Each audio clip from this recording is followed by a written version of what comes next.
Bienvenidos, lectores, a un nuevo programa de la Biblioteca, un espacio sobre libros, un espacio en torno a las ideas.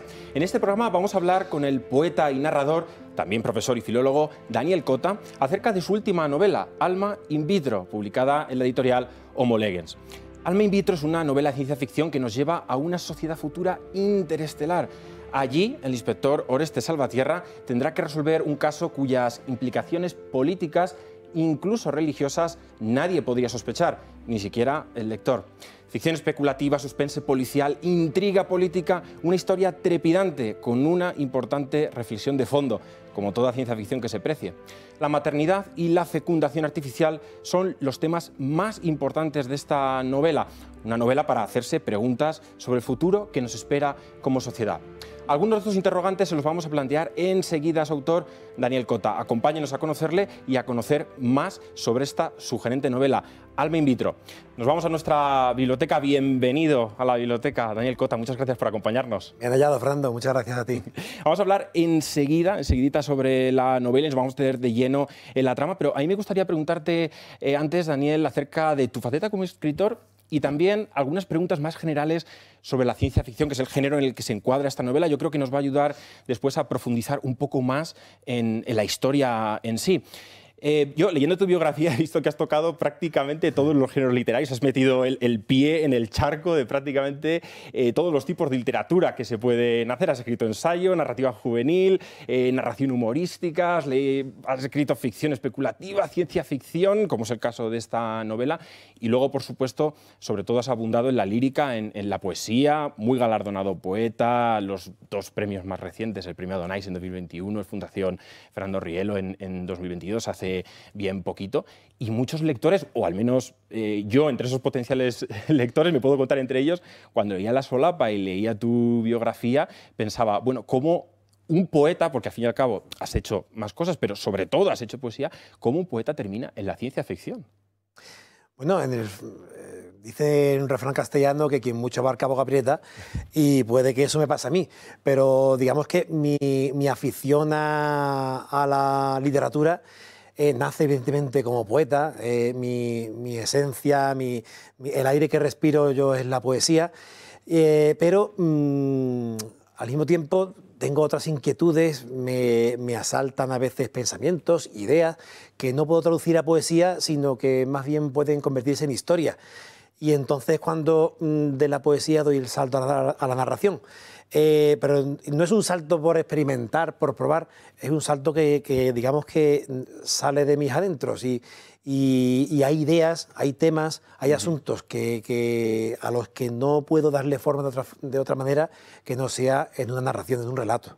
Me interesa esto que dices de las ideas o de los asuntos que no puedes darle forma de otra manera que quizás con la ciencia ficción, y eso que procede sobre todo de la poesía, porque siempre he pensado, que no es una idea que yo haya inventado ni mucho menos, ¿no? Porque mucha gente, sobre todo lectores de ciencia ficción, lo piensan, ¿no? Junto conmigo, que este es un género especialmente relevante para proyectar las ideas y, en cierta manera, lo decía en la presentación al principio del programa, pensar también en la sociedad que queremos en el futuro. No sé si esa, en cierta manera, es la intención de la novela. Yo entiendo que sí por la lectura que he hecho, pero a mí me gustaría conocer también tu punto de vista.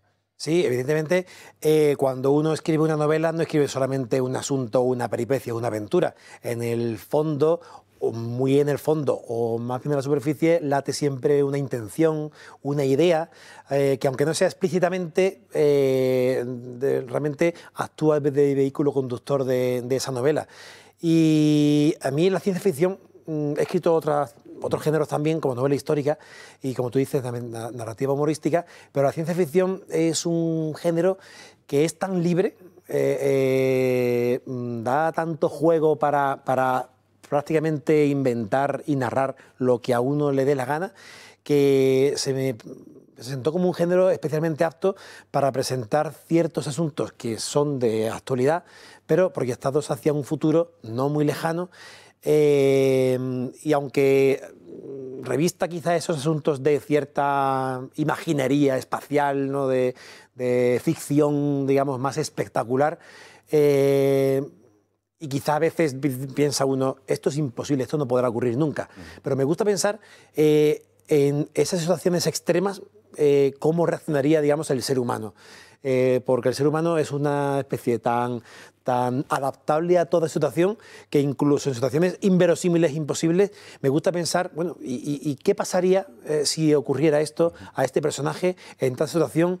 ¿Sería capaz de reaccionar de una forma positiva, negativa, como humano? ¿O se degradaría, se engrandecería? Y esa es la idea que subyace, digamos, a toda narración que se me ha ocurrido afrontar durante mi arriesgada incursión en el género narrativo. Bueno, pero ya llevas, de hecho, La luz superviviente, que si no me equivoco, recuerdo mal, se publicó el año pasado, sí. Ahora Alma in vitro. Ahora vamos a hablar de alguna de estas ideas extremas posibles, no sé si más o menos probables, también yo creo que podemos hablar ahora de esto, de los temas que están en la novela, pero y antes de meternos en sí en el libro, hay una cuestión que tocabas aquí especialmente relevante, porque decías, es un género especialmente apto para las ideas, pero también habría que decir que es un género también especialmente denostado, o al menos, quiero decir, entre los lectores de la denominada, que no sé si la denominación me gusta más o menos, pero entre la denominada literatura literaria hay muchas personas, muchos lectores y muchos expertos en literatura que dicen, bueno, pero es que la literatura de género es un género de literatura, un tipo de literatura algo menor, ¿no? Donde también podríamos encuadrar, por ejemplo, la novela histórica o la novela policial o la intriga política, que de todo esto también hay un poco en esta novela. Y yo esta pregunta se la hago a todos los que escriben ciencia ficción, pero me importa especialmente hacértela a ti, porque a la vez que has escrito ciencia ficción, no solo has escrito ciencia ficción, también te has movido en el género de la poesía, de la lírica, que al contrario, todos dicen que es el género más alto, más relevante en el que uno se puede desenvolver como escritor. Entonces, a una persona que ha escrito poesía, que se ha movido en esos altares de la gran literatura, ¿qué opinión te merece esta otra opinión de que la ciencia ficción es un género menos relevante o no relevante? Sí, yo creo que no hay género malo o género bueno de por sí. Depende, digamos, de la perspectiva que adopte el autor frente a él y de la calidad que invierta un escritor en escribir sobre un género literario. Se puede hacer maravillosa literatura con la ciencia ficción y literatura infame y aborrecible con el realismo más sentimental. Y además eso es una idea que siempre me asalta y me inquieta. Digamos que España es un país que por tradición se mueve dentro de una literatura más bien realista. Hay una novela que no sé si conocerás, que es Don Quijote de la Mancha, que es quizá la novela en que todo empieza a cambiar, porque realmente en España, si uno analiza la historia de la literatura, España fue un país durante el siglo XV y siglo XVI muy dado a la fantasía. Las novelas de caballerías son creación de España, las mejores se escribieron en España, se tradujeron a Europa y digamos que son el género más fantasioso, el más arriesgado narrativamente.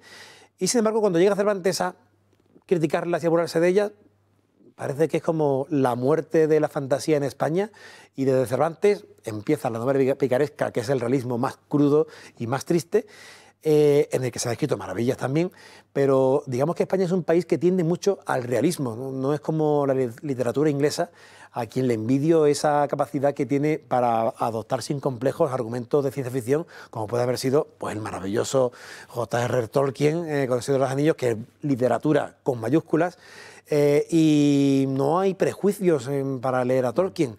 Sin embargo, en España es cierto lo que tú comentas, que se denuestra la literatura ciencia ficción como un género menor.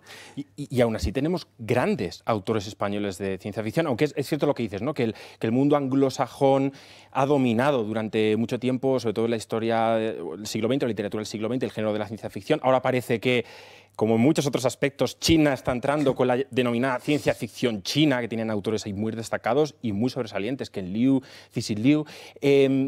Pero, volviendo al tema de la ciencia ficción, efectivamente, como tú decías, hay mala y buena literatura en todos los aspectos.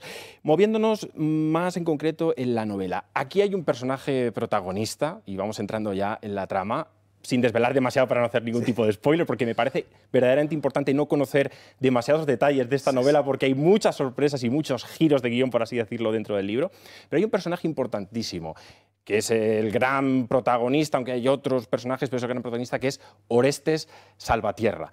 Quizás lo de Salvatierra, por el nombre tan descriptivo, nos dé algunas pistas, pero Orestes, ¿no? Si uno no conoce la mitología griega, a lo mejor se puede perder algunas lecturas metaliterarias, no lo sé. Orestes, hijo de Agamenón, hermano de Electra, muy conocido en la mitología griega, tiene un papel fundamental en la propia cultura clásica. No sé si te has basado en algún tipo de meta, literatura, historia dentro de la tuya propia con este personaje. Sí, a mí yo no pongo, cuando bautizo un personaje, no suelo bautizarlo al azar, porque, hombre, algún personaje secundario no importa quizá tanto, pero a mí me gusta que el nombre de un protagonista pues tenga algunas implicaciones, no literales, porque tampoco es que Orestes, el protagonista de mi novela, tenga un papel parecido al de Orestes como vengador, ¿no? de la muerte de su padre y restaurador, digamos, del equilibrio y de la justicia. Pero bueno, ese papel genérico de mediador sí lo hace, ¿no? entre el mundo que conocerá, ¿no? de la ligazón, que supongo que veremos ahora, y el mundo, digamos, de la sociedad real de mi novela, que es un mundo pues muy tocado por lo científico, por lo material, por lo utilitario y por lo a veces pues calificablemente inmoral, ¿no? Es que de hecho la historia, la trama empieza con una investigación policial en apariencia sin mayores pretensiones, al menos en inicio sin mayores pretensiones, porque Orestes Salvatierra, junto con su compañera policía, van a un hospital para investigar una supuesta irregularidad en la expedición de medicamentos, y a partir de ahí se va desplegando toda una trama política, no solo policial, política, de intrigas también religiosas, realmente sorprendente, ¿no? Que para mí es el interés de la trama, pero también se van desplegando una serie de temas de fondo, que para mí es lo verdaderamente interesante de la novela, que se lee muy bien, que es una lectura trepidante, pero que también tiene estos temas de fondo, estas reflexiones, que para mí son, como te decía antes, lo verdaderamente importante del género, y en esto coincidimos. Y planteas una reflexión sobre muchos temas relacionados con la ética y la biología, y en concreto de la fecundación artificial. A ver, es un tema que en la ciencia ficción se plantea, porque la trilogía, por llamarlo de alguna manera, o el trío de grandes clásicos del siglo XX, Huxley, Orwell, Bradbury, pues todos recordamos a Huxley con Un mundo feliz y ahí las maquinitas con los embriones. Pero ¿por qué recuperar este tema ahora? Bueno, porque sigue siendo un tema realmente candente, un tema de actualidad. Cuando Aldous Huxley escribe El mundo feliz, lo hace porque ya empieza a entrever el inquietante poder de la ingeniería genética, que en aquel tiempo empieza a dar sus primeros balbuceos serios. Y es cuando los novelistas, digamos que muchas veces cuando vemos asuntos reales y ciencia actual, pues tenemos la mente calenturienta de pensar, bueno, ¿y esto a dónde puede llegar, ¿no? Y realmente, aunque la novela mía tenga un trasfondo moral que ahora te comento, pero es verdad que es una novela que yo quiero siempre plantear como narración, y la narración para mí es peripecia, es acción, es aventura, y no quiero que se considere como que esto es una novela moral en la que pasa algo, ¿no? De vez en cuando, no. Es una novela donde pasan muchas cosas, hay mucha aventura, como tú dices, hay muchos giros, vueltas de tuerca en el argumento, pero que es verdad que en el trasfondo hay una idea moral que es la que me comentas de la fecundación artificial. ¿Y por qué fecundación artificial? Que es una técnica de reproducción que hoy en día, pues, bueno, lleva ya muchos años implantada y que muchas parejas practican hoy en día, ¿no? A través de las clínicas de fecundación. ¿Por qué eso?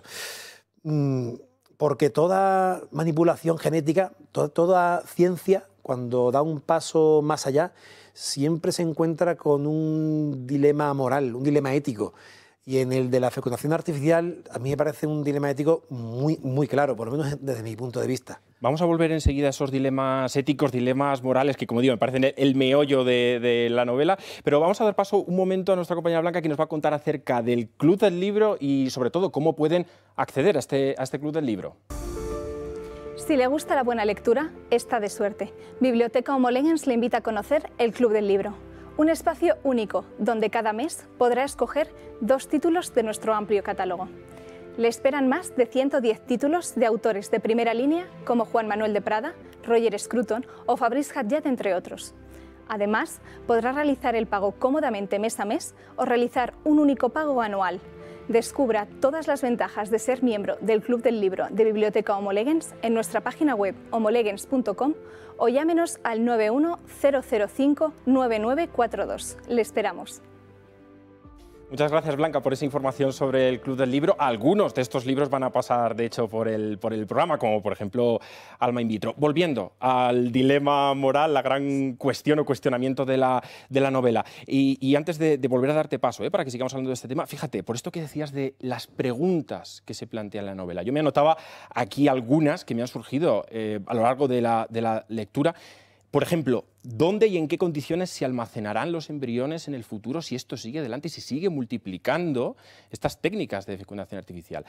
¿Quién se hará responsable de los embriones una vez los padres fallezcan? Que es otro tema que toca esa novela, tiene su interés, vaya. ¿Qué será de todos aquellos embriones no reclamados y almacenados en tubos durante décadas? Porque ahí se quedan, ¿no? ¿Los desecharán? ¿Los matarán? Que este es un tema, de hecho, muy actual si acogemos el tema del aborto, ¿no? Si se matan bebés que están en el vientre materno, ¿se matarán también aquellos que estén en tubos de ensayo? Yo no sé si todas estas preguntas las planteas simplemente para dejarlas ahí colgando para que el lector también se las plantee o quieres darle respuesta. Hombre, en una novela no me gusta a mí nunca dar una lección de moral explícita, sino que el lector puede, ante esas preguntas, esos interrogantes, puede darse a sí mismo la respuesta que le apetezca, ¿no? Pero evidentemente el lector avisado se da cuenta de cuál es mi respuesta, aunque no la dé explícitamente, pero el hecho de plantear esos interrogantes sobre lo que tú dices, ¿no? Esos embriones congelados durante años, con esa vida detenida en un estado tan primitivo de gestación, eso a mí siempre me ha inquietado, porque el hecho de pensar que hay, pues, para mí es una persona, porque muchos dicen, esos son no más que células divididas. Pero claro, ¿cuándo establecemos el límite entre lo que no es persona y lo que es persona? Es imposible de una forma clara decir, no, a partir de tal semana, elucubrar y especular e inventar, ¿no? Con lo cual lo más lógico para mí es decir que es persona, pues desde el momento en que está ya en estado embrionario.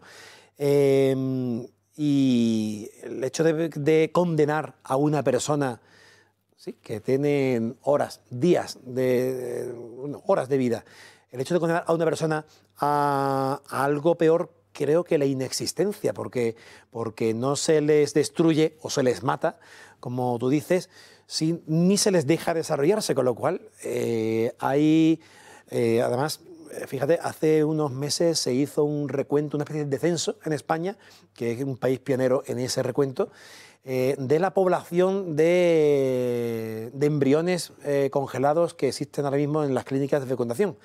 Y la población es de 670.000 embriones. En España, solamente en España, hay 670.000 embriones en hidrógeno, a 180 grados bajo cero. Y las clínicas plantean esa superpoblación de embriones como un problema de logística, de dinero, de no saber qué hacer con esos embriones, porque, como tú dices, la propiedad de esos embriones es de los padres. Claro, pero entonces es una novela de ciencia ficción de un futuro posible, pero al mismo tiempo tiene un pie en el presente. Efectivamente, claro, lo planteo como ciencia ficción porque es verdad que es un tema totalmente presente, pero en la novela, digamos que esa problemática se atiranta, se exagera, se lleva hacia extremos más ficticios, más interestelares, pero en el fondo la problemática moral, el dilema ético es idéntico, es el de cómo salvar, ¿no?, a esos embriones que están condenados al limbo, ¿no?, porque yo lo llamo un limbo porque es verdad que ni llegan a existir ni no llegan a estar muertos. Y bueno, y de hecho, ahora que dices lo del limbo, aquí la religión juega un papel fundamental, ya no solo porque forme parte de la intriga narrativa o política, sino porque hay una religión en esta novela que es la ligazón. No sé muy bien de dónde te inspiras. Puedo atisbar, porque ahí hay conventos, pero al mismo tiempo hay una relación como interestelar entre entes. No sé muy bien de dónde viene la inspiración para esta religión. sí, la verdad es que el nombre, la palabra ligazón es una palabra que a mí me resulta muy, muy rica porque habla mucho de, por sí misma, de una unión. Una unión de ligare, quizás, ¿no? De ligare, ¿no? Del latín ligare. Y estar en ligazón la veo como algo más fuerte que estar en unión. Y evidentemente el fondo de la ligazón es un fondo religioso.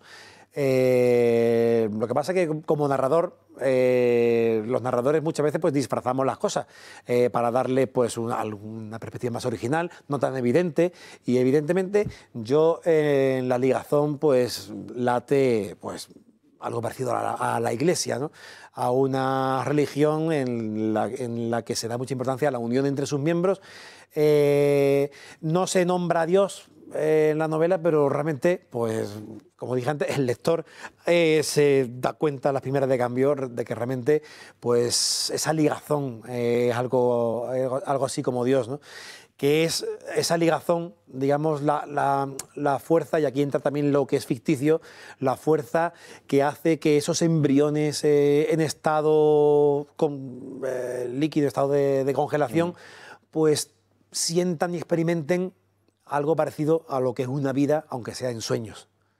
Es una novela de ideas éticas, es una novela de ideas religiosas, sin por eso traicionar el ritmo de la narración, pero también hay algunos momentos para algunos, perdón que lo llame así, cachivaches, ¿no?, tecnológicos, y hay uno que me interesa especialmente, que es el denominado que tú llamas marsupio, por supuesto en relación, ¿no?, a esta infracategoría de mamíferos como los canguros, los koalas, que es una máquina artificial para incubar embriones para que la madre, en aras de un supuesto utilitarismo, o un utilitarismo tal cual, no tenga que tenerlos dentro, sino que se puedan tener, incubar en una máquina. Y es que esto me recordaba que hace poco en redes sociales circulaba un vídeo de una supuesta empresa que puso en circulación un vídeo en el que aparecían incubadoras, en el que las madres podían hacer el seguimiento y los padres podían hacer el seguimiento en una app, en el que se podía escuchar al embrión dentro, se le podía transmitir mensajes.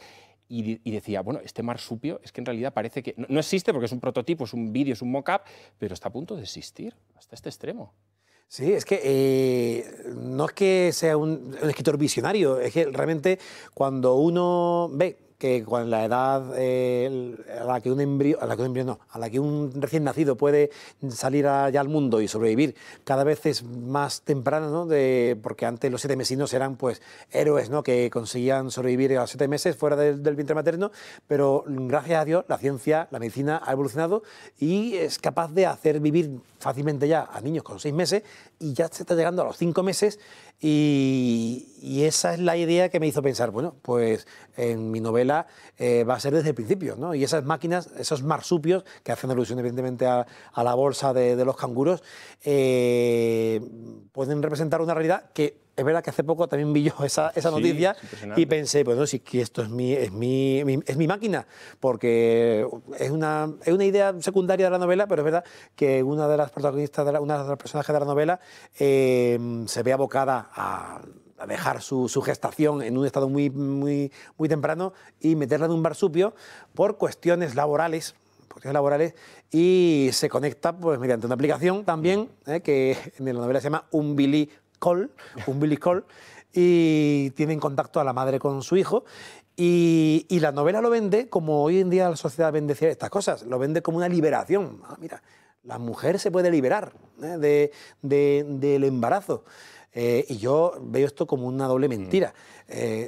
No, es que para proyectar esa supuesta liberación, yo creo que precisamente este libro y el género que estamos hablando de la ciencia ficción, se nos han quedado muchas cuestiones en el tintero, yo lo sé, porque de la lectura de la novela es que han surgido tantos temas tan interesantes, pero bueno, es bueno que nos quedemos con temas por tratar para que al final, bueno, pues más personas, ¿no?, se animen a recuperar esta estupenda novela. Muchísimas gracias, Daniel, por acompañarnos en la biblioteca, en el programa. Y a los que han seguido nuestro programa, les guste más o menos esto de la ciencia ficción, porque para gustos la lectura pues hay de todo, yo les invito a que lean Alma in vitro. La tienen, recuerden, en la editorial Homo Legens.